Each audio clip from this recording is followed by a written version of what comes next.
If you guys didn't hear about this, there was a Wall Street Journal article that came out on Monday called Twitch live streamers say playing games is hard work, which I like how they absolved themselves from actually saying live streaming is hard work. It actually makes streamers seem like fussy bitches. Live streamers say playing games is hard? Also, did you play Aura? Is live streaming the new hardest job in the world? What's that book by, what's the guy, Sinclair? Upton Sinclair, The Jungle. Did you guys ever read that for school growing up? All about the working conditions, the exploitative labor revolving around the meat industry. The new Upton Sinclair, The Jungle, Ludwig Ogren, the streamer. The new hardest job in the world, streaming. It's hard. Trust me. Don't take my word for it. All right. We are the new coal miner. We are the new meat packing industry. We are the new truck driver. We have the hardest job in the world, as said by the Wall Street Journal, who wrote an article 3 days ago written by Sarah that said, aching backs, stress, and weight gain are job hazards for video gamers and others who perform online for hours a day in front of an audience. For most, the money isn't even all that good. Whoo! Sheesh. That is a scathing article on how hard it is to be a streamer. After 12 hours of playing and chatting about video games in front of an online audience, Jamie Brosnan could barely move a muscle. What'd I tell you? It's like working in the goddamn coal mines out here.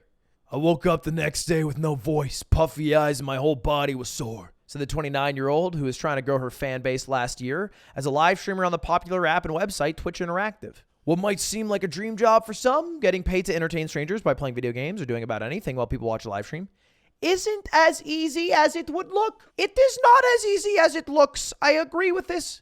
24 hours of live streaming a week could literally kill you. And that's what you guys don't get. Thank you for finally saying it, Wall Street Journal. When I come out here and I play Super Auto Pets for 3 hours, I want you to know it is as hard as SEAL Team 6 kicking down the door trying to find Osama bin Laden. Many streamers say they work when they're sick, rarely take time off, avoid eating on camera, and limit bathroom breaks for fear of losing followers. When they're not live, they're often trying to negotiate deals to feature companies' products during the broadcasts as a way to bolster their incomes. There's more work that goes into it than people know or see, said Miss Brosnan, who lives outside Chicago and streams under the pseudonym Jambo. Wait, this is Schlatt's cat? Schlatt's cat has a live stream? What the hell? Twitch, a unit of Amazon, is best known for its live broadcasts of gameplay, but features musical performances, live shows, sports, and more. The more is just Mizkif reacting to videos. Top 100 anime soundtracks. Wait, this one has boobs? A recent leak of pay data revealed that the overwhelming majority of Twitch broadcasters receive annual payouts directly from the platform that are far less than the U.S. median household income of 67 racks. Platform has paid its more than 7 million streamers $889 million this year through September, half of which went to the top 1%. The disbursement of payment is insane. I am not the top 1% on Twitch. If you are looking at me and thinking, oh, he's the 1%, no. I'm like the top 0.0001%. The top 1% makes more than half the money earned on Twitch as a whole. But look at this pie chart. Just the top 1,000 people make about a quarter of all money earned on Twitch. Take a look at this. Top 100 make 82 million. The next 900, so the top 1,000, make 138 million. In total, that's a little under 25% of the total money earned on Twitch. 1,000 people. For reference, about 4 million people stream every month. That's insane to me.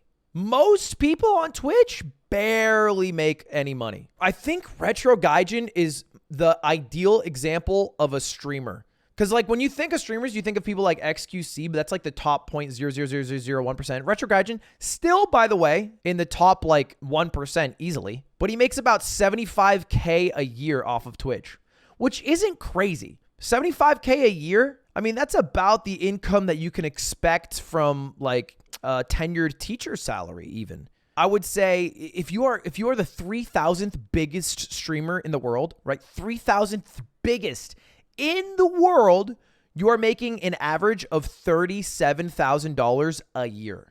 That's not a lot of money, chat. Especially because I think you're taxed higher because you're a contractor. You don't have things like benefits. You don't have health insurance. You don't have these things. When you are a streamer, you have to get your own insurance. You're just a contractor. So it's like most of these streamers, I think this article, it's like you read this and you're like, okay, eat shit and die. You're making millions of dollars to play video games online. No one gives a fuck what you think. But the people who are like 2,000th biggest, 3,000th biggest, 5,000th biggest are making, like decent money, but they are working about as hard. Jambo's the person who this article is written about, makes about $64K a year from Twitch directly, which is like decent money. That's really good. In addition to some other things, like you're walking away with like a good salary, but you're working way more than 40 hours a week. Before the leak, the gap was unknown because Twitch and its main rival YouTube won't disclose live streamer pay. Your income is based on the generosity of those who watch your streams, said Chris Carr, 32, a part-time streamer in Lexington, Kentucky, who calls himself That Nerd Chris. Mr. Carr used to stream as often as 12 hours a day, 7 days a week. But 2 years ago, he reached a breaking point. I got these really bad back problems I put so much weight on, he said. He now streams just a handful of hours a week and earns the bulk of his income creating edited content for ByteDance Limited's TikTok and other social media. I turn into a ball of anxiety before every show, said Erica Bozeman of Los Angeles, who's 29 and discusses true crime stories for 4 hours on Monday nights on Twitch in its popular just chatting category. Ms. Bozeman, who's black, said she received racist taunts in the chat box where viewers type out messages and has been harassed by overly affectionate fans. Hard to talk about because you don't want to give those people the power. A Twitch spokesperson said the company prioritizes the safety and mental health of its streamers and that harassment is prohibited by the community guidelines. She said Twitch offers resources and workshops to help people deal with their issues such as burnout, boundary setting, and other pressures that come in the career of online content creation. I'll say this, everybody who works at Twitch, like the humans there, the humans are I think, very good people. They're very cognizant of the issues streamers face. They are very supportive of mental health efforts, right? Healthy Gamer GG, Dr. K, Twitch works with them directly. They support them directly. I think they might maybe fund some of it. I'm not exactly sure. But obviously a but's coming. The actual infrastructure of Twitch is the entire reason this ecosystem exists, right? Like Twitch, I think inherently kind of pressures you to stream more because you make more money. And there's only contractor payments. You're never full-time. There's nothing in the contract that'll ever give you benefits. You're only paid off of how much value you supply back to Twitch. You know what I mean? Ms. Brosnan, the Chicago area streamer known as Jambo, isn't an expert gamer. I'm not very good at video games, and I'll be the first to say, but that's part of the fun. We get to laugh at the things I mess up. She also embarrassed herself on a few occasions. Once tried stepping away from the camera while still tethered to her headset, falling flat on her back. Another time, she went live unknowingly to 40 viewers who saw her scarfing down a meal from Taco Bell. Now that's comedy. That's funny. She thinks her quirky personality and outspokenness about living with diabetes and depression is what keeps people coming back to see her streams for up to 6 hours at a time, 4 days a week. Isn't it so weird to describe yourself? Like Wall Street Journal says, like, describe why you think people watch you. And you have to be like, I don't know. Like, I guess I'm like quirky. Like, I have diabetes and depression. So maybe people relate to that. And then you read it and you're like, what? Now, almost 5 years into streaming on Twitch, Ms. Brosnan is in her groove. Last year, she made just shy of $80K pre-tax and was able to pay off $26K in debt. She spends around $7,000 annually on health insurance and invested more than $5K in high-quality streaming equipment. Even though it can be difficult at times, I plan on sticking with it for the foreseeable future, she said. And that's pretty much the crux of the article. I think this data is much more eye-opening. This came out over a month ago, but I would say like there are 3,000 people, maybe up to 5,000 people who make like a decent living off of Twitch. And then the other 3,995,000 are trying to get there, but just doing all the work with none of the pay at the moment, which is a bit crazy to think about, you know? 80K for apparently 25 hours a week isn't bad. Well, that's live hours, you know? But like live hours doesn't consist of everything that a streamer does in a day, especially if they're like an actual business person, you know? I don't just work when I'm in front of you guys. I had a meeting today to talk about Doritos. That was a thing I had to do. That was my job this morning. I also uploaded the yard, which coincidentally, we talked about streamers being depressed because I had talked to a few streamers. You know the thing that streamers do? I don't know if you guys have heard streamers talk about this, but basically they reset to what they think their viewership should be really quickly. For example, if you are at 10K, Andy, and then you jump up to 20K, at first, it's cool. It's PogChamp. But after a week of being at 20K, you're like, oh, I am now a 20K Andy. And anytime you dip below, you're feeling bad about it. But apparently it's a phenomenon known as the hedonic treadmill, the tendency of humans to quickly return to a relative stable level of happiness despite major positive or negative events or life changes. According to the theory, as a person makes more money, expectations and desires rise in tandem, which results in no permanent gain in happiness. So it's like, even when I say something that seems as out of touch, like, oh, just like a 15K Andy or whatever, there are people who immediately think, oh, dude, if only I was a 15K Andy. But if they got to achieve that, they would immediately stabilize. They would immediately elevate what they want their goals to be. And then it wouldn't reach their level of happiness. I've literally had a streamer say to me, dude, if I could just get 30K consistently, that's all I want.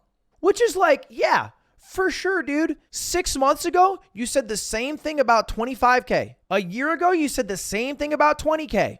It's crazy, but it's just how it works. And Dr. K said this. I thought this was really poignant. People don't often know what makes them successful while streaming or making content, especially streaming. Like YouTube, it makes a little more sense. You have a lot more data points. You can be like, okay, this video does really well. Streaming, it's not as easy. If you fill up like 160 hours of live streams a month or whatever it is, you don't exactly know what single thing is bringing all the people to your stream. And so the one thing consistently that streamers point to that increases their success rate to make their number go higher, thus being a better valued person, is streaming more hours. So it's like, that's the response. It's like, okay, wait, I feel better when my numbers go uppy more. I want more uppies.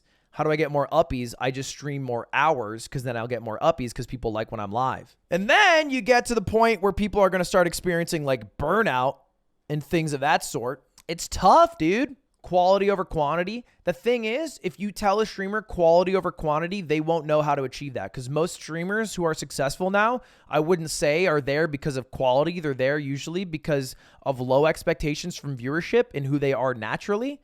But that's not something you can do in like force. How do you do a quality stream? What does that mean? You can say planned content, but then people don't. I mean, that's not why people go to streams. They don't go to streams for it to be a cable television show. They go to streams so it's a natural hanging out sesh with a guy they like. It's kind of how it is. Streaming, I think, is a very mentally taxing job. I will never say that it is like hard. No individual stream is hard. Like straight up. Are you fucking kidding me? I'm going to sit here stolen valor on Veterans Day with my camo shirt on telling you guys that sitting here for 6 hours in front of my computer is hard. Fuck no. Half you guys are literally going to be doing what I'm doing, which is just playing Super Auto Pets and then having some shit on the side. I mean, everyone can do that. Are you kidding me? The hard thing is the mental exhaustion of like having to deal with a day and age where every single value point has been itemized and shown to you. So you know exactly how many viewers you're at, exactly how well your average was, exactly how much money you made at every single point. And you have to wrangle with all those data points and somehow connect them and make sense. It's a weird situation. I think streaming is a generally more mentally taxing job than people probably give it credit for. Anyway, that's about it. That's all I got. I don't have too much to harp on. We talked about it a bit on the yard. If you find yourself in a spot where you're a content creator, if you're watching this and you're like, wow, how do I not attach all of my value to all of the numbers that I'm getting thrown at by every single social media company? And it's to diversify where you put your value in. I still hold value in all these things. I have to, because I really care about my YouTube and I care about growth. I have employees under me. I don't really have the option to not care at this point. If I let it all die, then I have salaries that I have to pay that I won't be able to pay. But also, it's like start caring about other things. I have value in 2 months, and I know I harp on this all the time, in straight up rock climbing ability. That's important to me. My relationship with my girlfriend, that is important to me. Super Auto Pets W's, that's like 3% of my value as a human right now. If I get a W a day, that keeps the depression away. So those are the things that I'm able to diversify. So I don't care as much about my stream. Even if I was the #1 streamer in watch hours for a month of my life and had the most subscribers ever and then also fell off harder than any human has ever fallen off on Twitch, I'm still happy. And that's all that matters, baby.